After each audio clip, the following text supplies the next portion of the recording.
ছিল, তারপরেও তারা মারার সাহস পাইছে, এখানে কাউকে কেয়ার করে নাই। তারা ছাত্রলীগ গাইতে ক্যাম্পাসে ঢুকছে, সবাইকে মারে বের হয়ে আসছে ক্যাম্পাস থেকে।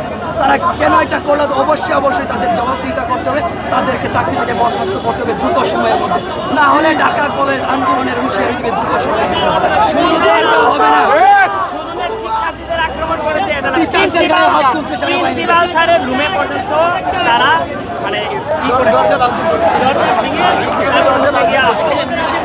বাসের মূল্যে তারা হামলা করলো, তাহলে তো আমরা আর স্বাভাবিকভাবে বসে থাকতে পারি না। ভাই প্রেসার দেন না ভাই, পিছাতে সিরিয়াস হইতেছে। অবস্থানটা তারা মূলত কি চাচ্ছে, যখন আমরা গেলাম তখন দুই পক্ষে একটু শান্ত, ওদেরকে ওই দিক দিয়ে আসলাম, আমরা এই দিকে আসলাম। তখন এখানে পুলিশ, সেনাবাহিনীর প্রয়োজনে পুলিশ আমাদেরকে রাবার বুলেট মারলো। হ্যাঁ ঠিক আছে, সব আমরা এই দিকে যখন চলে আসলাম, তারা এই আমাদের নাইমের গলি পর্যন্ত সীমাবদ্ধ থাকতে পারে, তারা কিন্তু আমাদের ক্যাম্পাসে মুভ করতে পারে না কোনো ক্রমে। তারা আমাদের ক্যাম্পাসে মুভ করার পরে আমাদের ওখানে সাউন্ড গ্রেনেড ছোড়ার পরও আমাদের শিক্ষককেও লাঞ্ছিত করা হয়েছে, আমাদেরকেও লাঞ্ছিত করা হয়েছে।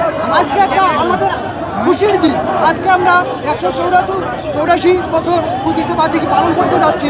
এখানে তো আমরা রক্ত চাই না, এখানে তো আমরা গ্যামজাম চাই না, কিন্তু কেন সেনাবাহিনী পুলিশ আমাদের ক্যাম্পাসে ঢুকে এইরকম নৈরাজ্য চালালো, আমরা